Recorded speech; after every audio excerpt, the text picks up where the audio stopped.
Morning जी, great morning दोस्तों, नमस्कार। Great morning lecture number 4 आज हम स्टार्ट कर रहे हैं and the chapter name is performance measurement and control. I have already delivered 3 lectures. Intro lecture deliver किया, lecture 1 deliver किया, लेक्चर 2 डिलीवर किया, लेक्चर 3 डिलीवर किया and today I am in lecture number 4 just to do the practice from your Kaplan F5 performance management skill level. बेटे आज हम performance management में performance measurement के नाम का एक चैप्टर 13th थोड़ा सा प्रैक्टिकल हम करेंगे। आप रजिस्टर ओपन करें जी, कैलकुलेटर अपने सामने रखें बिकॉज कैलकुलेटर की बड़ी इंपॉर्टेंस है। आज के डेट में कैलकुलेटर की बड़ी इंपॉर्टेंस है। आप प्लीज कैलकुलेटर बाहर निकाल लें एंड रजिस्टर को ओपन करें। लिखे जी lecture number 4, lecture number 4। Great good morning. मैंने 3 लेक्चर्स डिलीवर कर दिए चैप्टर 13 के, performance measurement and control, performance measurement and control, performance measurement and control. It means performance management एक बड़ा सा सर्कल है। Within that performance management you should know how to measure the performance, then only you can manage it. Management is a bigger circle. Within that bigger circle we have a small circle named as measurement. So today we will be focusing on that. We have already done that. We have already discussed from the last 3 lectures. We have seen what are the financial performance measures. We have seen what I mean by profitability, what I mean by liquidity, what I mean by risk and how, what are the ratios, what are the benchmarks. आप ये बताइए ना, एक doctor patient को check करने के लिए उसका ब्लड प्रेशर, उसके लिए थर्मामीटर, उसके लिए इलेक्ट्रोमीटर, पता नहीं क्या क्या यूज करता है इंस्ट्रूमेंट्स टू जज the health of that particular patient. Similarly you are a finance doctor, you are a global finance doctor. आप सब ACCA ग्लोबल ACCA क्वालिफाइड बनने वाले हैं, तो आपके पास भी तो कुछ टूल्स होने चाहिए टू जज दैट फाइनेंशियल परफॉर्मेंस। तो उस फाइनेंशियल परफॉर्मेंस के लिए जो मैंने लेक्चर 1, लेक्चर 2, लेक्चर 3 डिलीवर किए, उसमें मैंने रेशोज की बातें की, कुछ थोड़ा सा मैंने हल्का सा F2 का पार्ट किया, कुछ अपना बताया, कुछ प्यार, कुछ मैजिक, कुछ, और इसी से लाइफ चल जाएगी यार। आइए मैं भूपेश आनंद एक बात आपसे कह दूं, शट द पास्ट, भूतकाल को छोड़ दें, cut the future, being present. आपको प्रेजेंट टेंस में रहना है, बस इस बात को समझ लीजिएगा। इन बातों के साथ मैं अपनी कहानी को शुरू करूंगा। मेरी स्टोरी, मेरी कहानी कुछ इस तरह से है जी।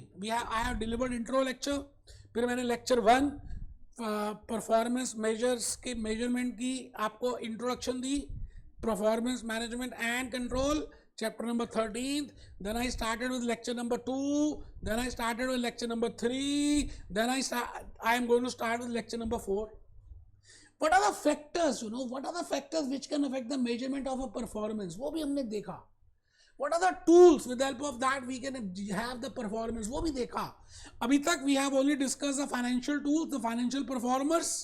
मतलब एक बच्चा अगर मैथ्स में, इंग्लिश में, अकाउंट्स में अच्छे नंबर लाता तो हम कहेंगे अच्छा है। अब सवाल ये आता है कि in today's parlance, specifically after Russia versus Ukraine war, specifically after in this today's modern environment, whether financial performance are the sole factors on the basis of which we can say it is good or not, वो हम discuss करेंगे। That is अ चर्चा का मुद्दा, वो हम चर्चा करेंगे। बट अभी के लिए हम ये मान रहे हैं कि financial performance tools, financial performance indicators are the best and we should know how to evaluate the cost, how to evaluate the ratios of a company, Pepsi, and when I say Pepsi, it means I want to compare with, intra-firm और inter-firm both। तो आइए जी, मैं एक बार दोबारा से आप सबका स्वागत करता हूं। लेक्चर नंबर 4 की तरफ हम बढ़ेंगे, और लेक्चर नंबर 4 से पहले मैं अगर आपसे बताना चाहूं तो we have already seen this, we have already seen कि ये रेशोज होती है, ये वाली रेशोज हमने डिस्कस करी है। We have already covered that. I have given you the huge detail conceptual clarity in regard to that.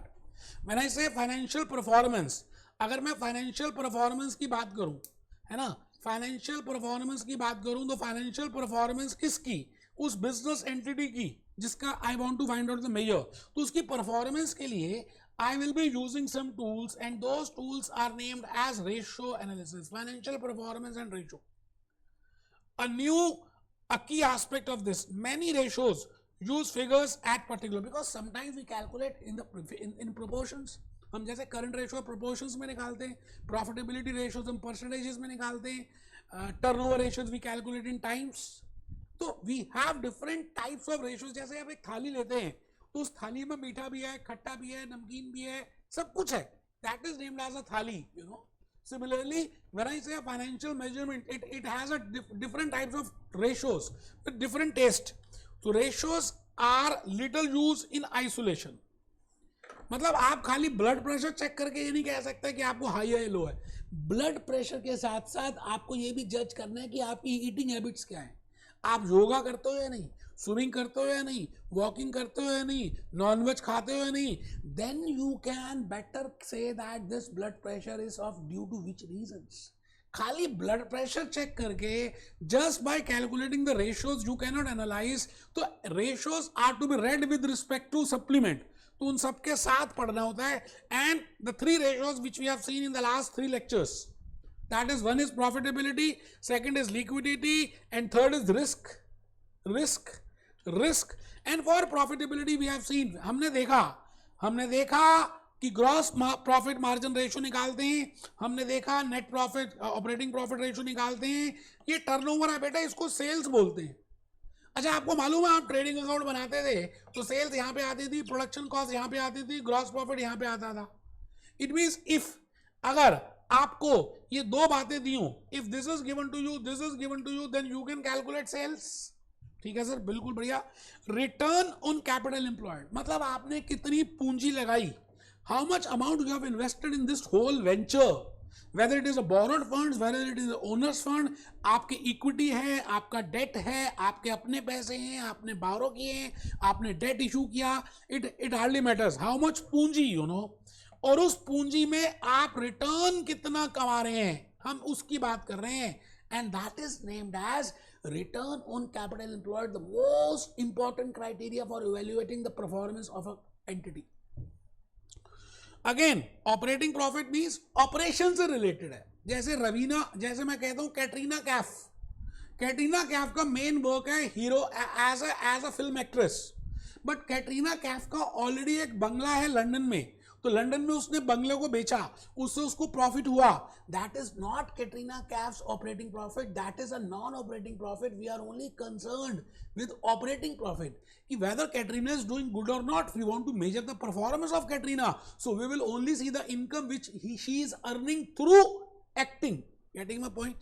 मतलब आपका मेन धंधा क्या है, आप एसी से बनने वाले हैं, F5 कर रहे हैं, मतलब आप शेयर्स में भी डील करते हैं, फॉरेन एक्सचेंज की ट्रेडिंग भी करते हैं, बट मेन धंधा आपका है कि आप you are a global accountant. तो how much amount of package you are earning, तभी हम कह सकते हैं whether you are a good ACCA, qualified ACCA or not.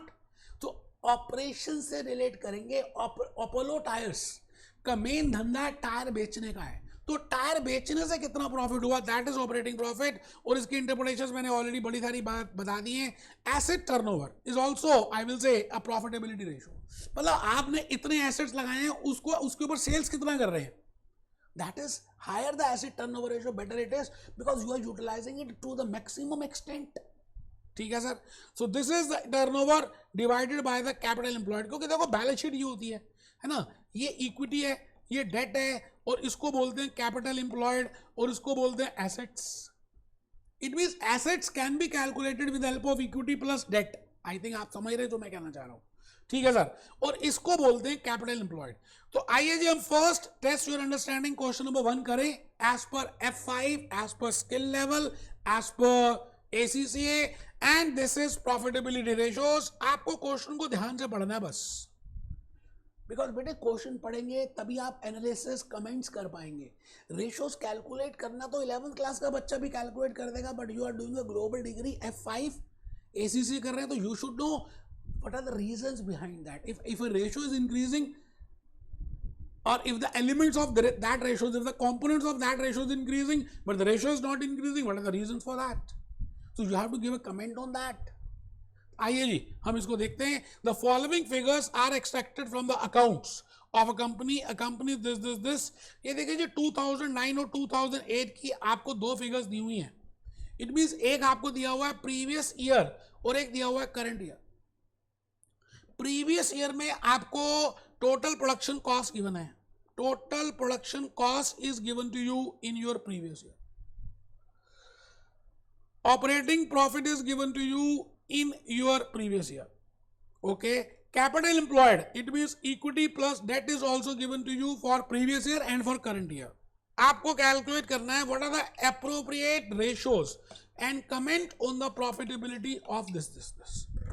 बेटे कई बार आपको ये नहीं बताया जाएगा कि which ratios are to be estimated as in this question. Supposing आप वो कमेंट की बात भी नहीं करते, खाली लिखा होता calculate appropriate ratios and comment, मतलब उन्होंने तो profitability ratios देकर हिंट दे दिया। मैं तो कहता हूं आपको इनपुट ही गिवन होता, जस्ट आपको ये इन्फॉर्मेशन दी होती, total production cost, gross profit, operating profit, total capital employed. आप बताइए इसमें क्या हम लिक्विडिटी रेशियोज कैलकुलेट कर सकते थे? Whether we can calculate risk ratios, whether we can calculate profitability ratios. I think वैसे भी अगर आप चेक करें तो जो डाटा दिया हुआ है आपको that is in relation to profitability, क्योंकि ग्रॉस प्रॉफिट गिवन है तो we can calculate gross profit margin, operating profit given है we can calculate operating profit margin, capital employed given है तो we can calculate return on capital employed, and I am also given the assets supposedly.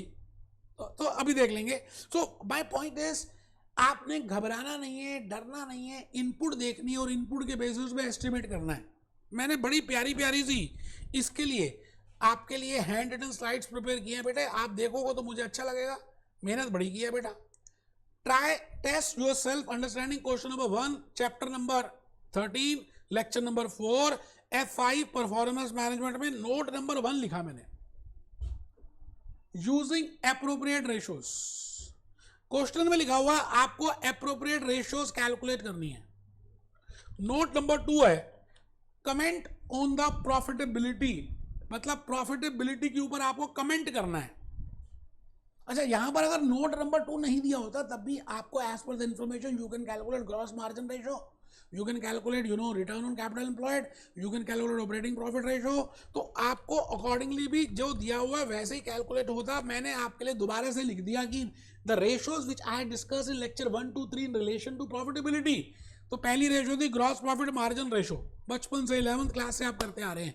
Gross profit upon sales into 100, मतलब turnover into 100, और gross profit आता है trading account से, ये बात आपको पता है, छोटे बचपन से करते आ रहे हो।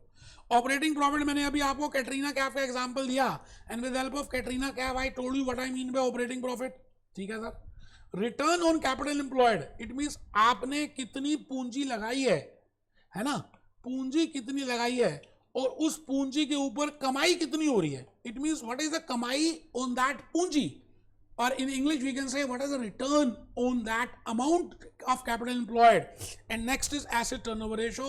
आइए सर, आपको देखिए 2008 और 2009 की फिगर्स दी है, let it be like this, last year current year, so we have to compare. आप ये बताइए ना, एक स्कूल गोइंग स्टूडेंट के आप 11th क्लास के और 12th क्लास के रिपोर्ट कार्ड को कंपेयर करते हो कि 11th में मैथ्स में मार्क्स कितने आए, 12th में मार्क्स कितने आए इस बच्चे के, अकाउंट्स में 12th, because you can only see then only that whether that student is performing good or not।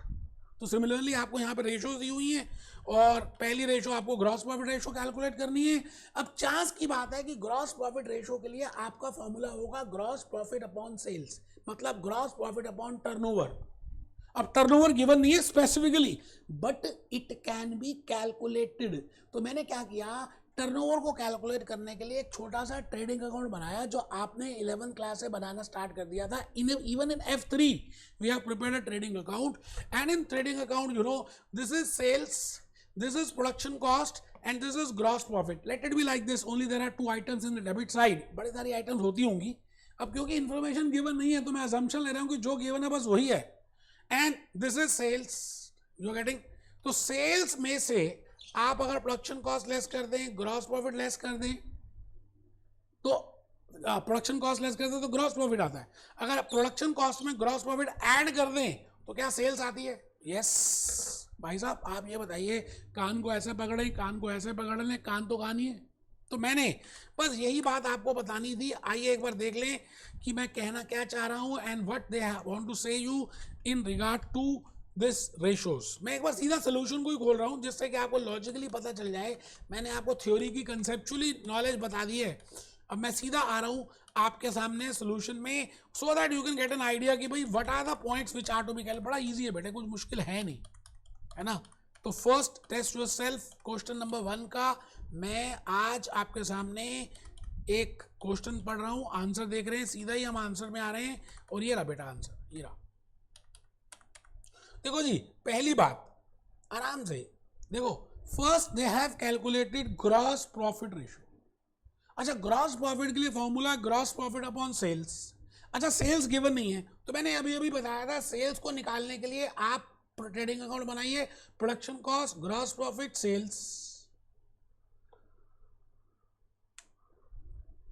अच्छा, आपको सेल्स निकालना है, मैं कहता हूं बाकी कोई आइटम है ही नहीं, अज्यूमिंगली अदर आर निल, तो आई can I say like this that production cost plus gross profit is equal to sales. It means I can say, अब आप करके देखिए, मैंने वैसे ऑलरेडी किया है इसको, तो 31.5% मैंने देखो तो बेटे अपने आप कैलकुलेटर से किया था, और आपको मैं दोबारा से इसमें फिगर बता देता हूं। अगर आप 2009 का सेल्स निकालने लगे तो इसकी प्रोडक्शन कॉस्ट है 65,38,000। कैप्लॉन में ऐसे नहीं किया, मैं करा रहा हूं, प्लस 2009 का ग्रॉस प्रॉफिट है 30,06,000, that is already given to you. So I can calculate sales and sales will be 95,44,000। आराम से, मैंने कहा ना मुश्किल तो है ही नहीं, आप इजीली कर सकते हो, कुछ ज़्यादा टेंशन वाली बात थी नहीं, फिर भी मुझे लगा कि मेरे को कराना चाहिए तो मैंने थोड़ा सा आपको बता दिया, है ना। तो अब आपके पास ये आ गया सेल्स। अच्छा, ग्रॉस प्रॉफिट गिवन है, मैं 1 मिनट आपको टाइम देता हूं, आप gross profit upon sales into 100 करें और मुझे बताएं कि आपका फॉर्मूला बन रहा है, मतलब whether you are calculating the ratio, ये आ रही है 31.50। बेटे मैंने अपने आप सॉल्व किया है, मेहनत की है, आपको क्या बताऊं, आप देखिए ना, ये अगर आप थोड़ा सा ध्यान से देखें, ये देखिए मैंने ट्रेडिंग अकाउंट बनाया है ना, सेल्स गिवन नहीं थी, तो मैंने ट्रेडिंग अकाउंट में पहले प्रोडक्शन कॉस्ट लिख दिया, फिर ग्रॉस प्रॉफिट लिख दिया, फिर इन दोनों को ऐड करके मैंने कहा ये सेल्स है, और आपको फिगर भी बता दी। अब आपने gross profit upon sales into 100 करना है और डायरेक्टली आपके पास ग्रॉस प्रॉफिट रेशियो आ जाएगा। आप प्लीज सभी बच्चे करेंगे, मैं आज आपका वेट कर रहा हूं। Similarly we can calculate operating margin और operating profit ratio. Operating profit is numerator, denominator में सेल्स आएगी, टर्नओवर आएगी, वो आप ऑलरेडी निकाल चुके हैं with help of trading account, and we have calculated 6.18 and 7.18। इतना पहले एक बार रेशियोज निकाल लेते हैं, फिर कंपेयर करेंगे, कमेंट्स लिखेंगे। एट द नेक्स्ट रेशियो देखो, पहली रेशियो ये हो गई, दूसरी ऑपरेटिंग, थर्ड है जी रिटर्न ऑन कैपिटल एम्प्लॉयड।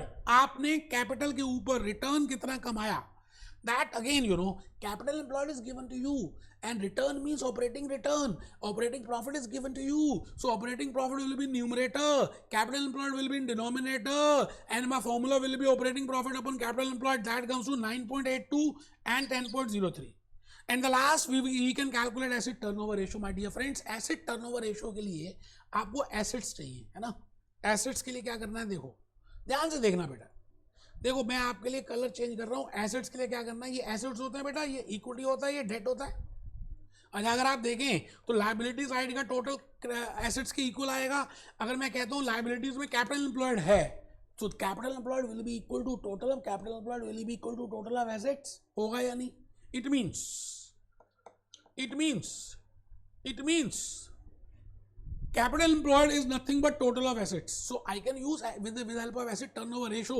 और मैंने बताया हुआ किसी भी टर्नओवर में सेल्स न्यूमरेटर रहती है, we are watching that variable with respect to sales, ठीक है ना।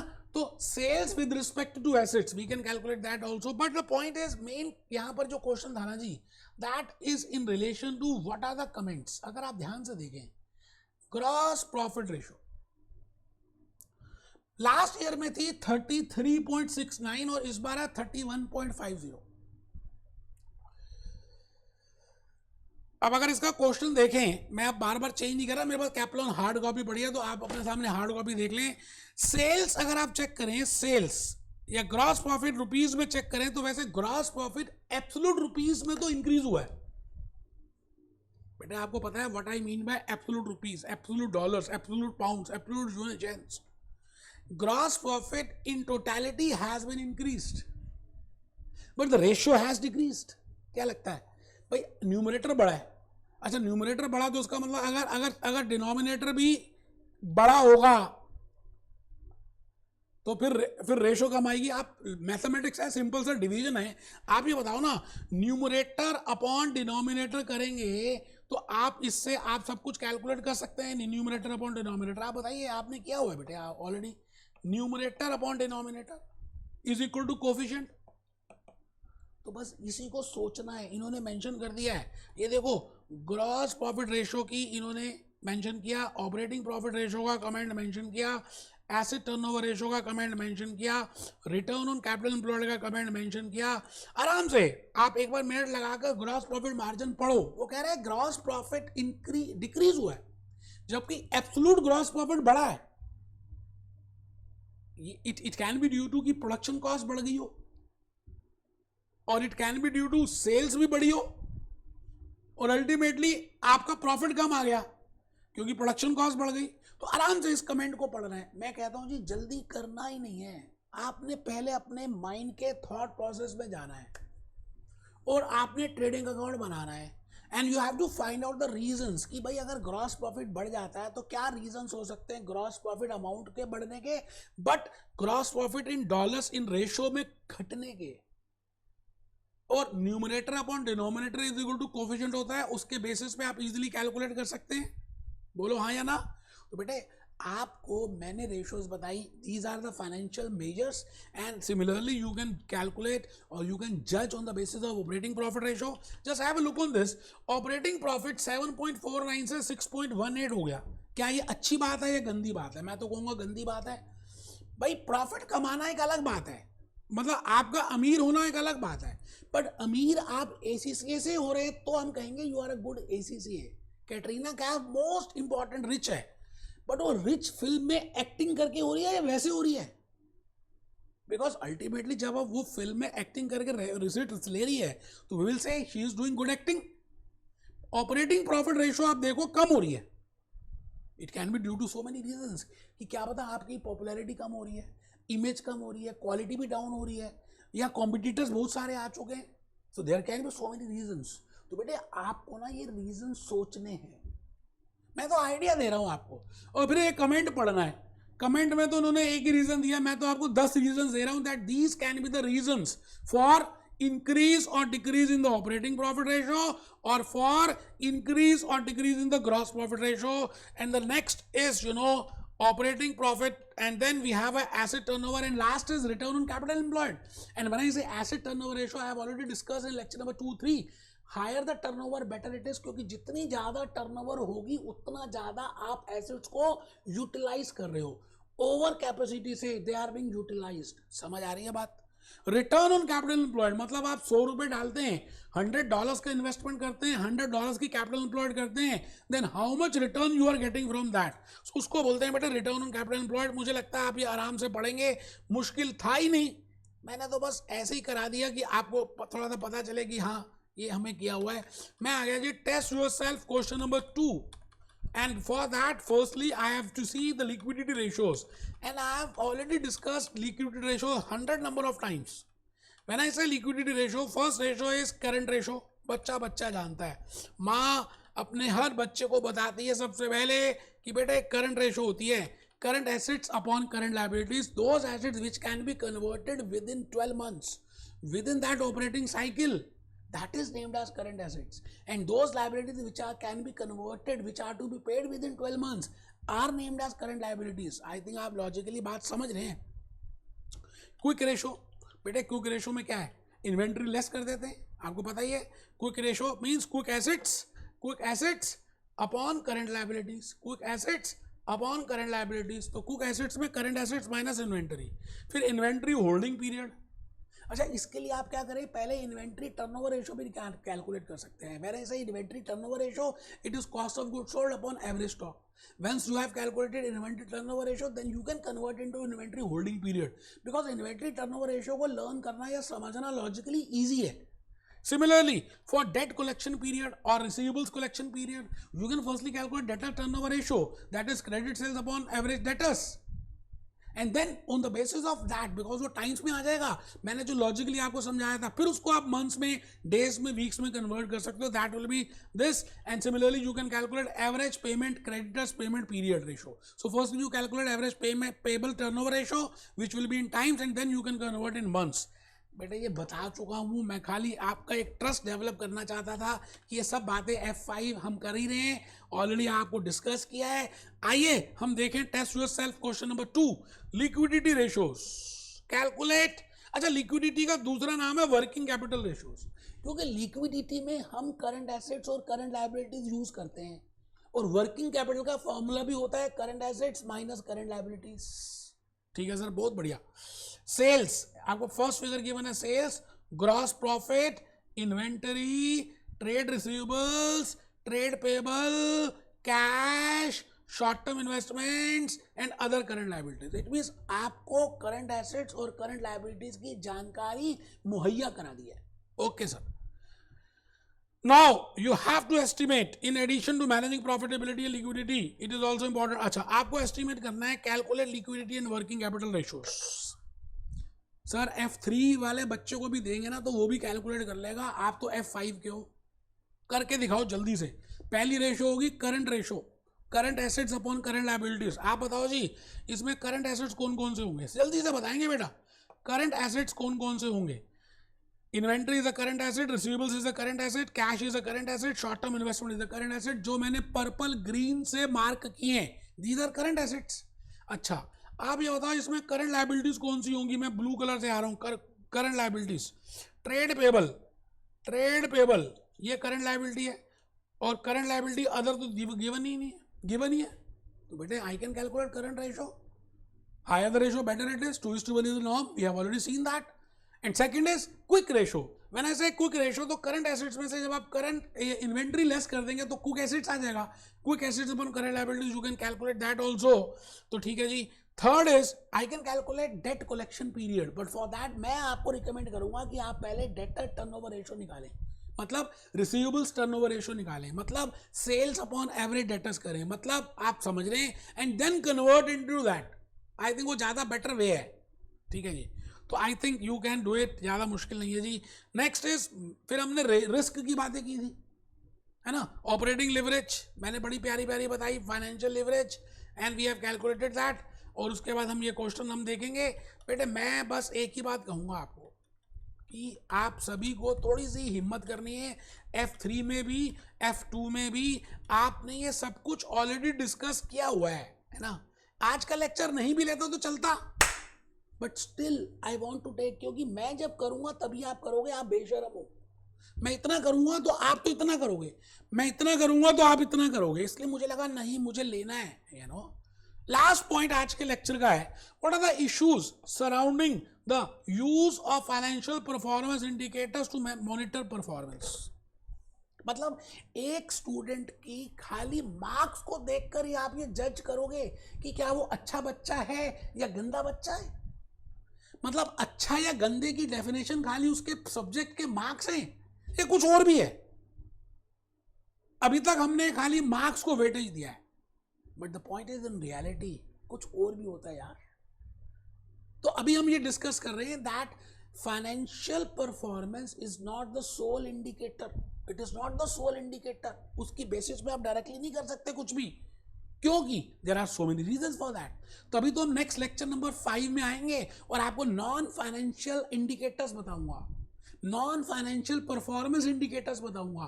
क्या आप रिसोर्सेज को यूटिलाइज कर रहे हो, क्या आपकी वैल्यू फॉर मनी है, क्या आप लोगों की सर्विस दे रहे हो. When I talk of police stations, when I talk of hospitals, तो उनकी सर्विसेज क्या है, क्या कस्टमर सेटिस्फाइड है. बेटे सब कुछ पैसा होता ही नहीं है.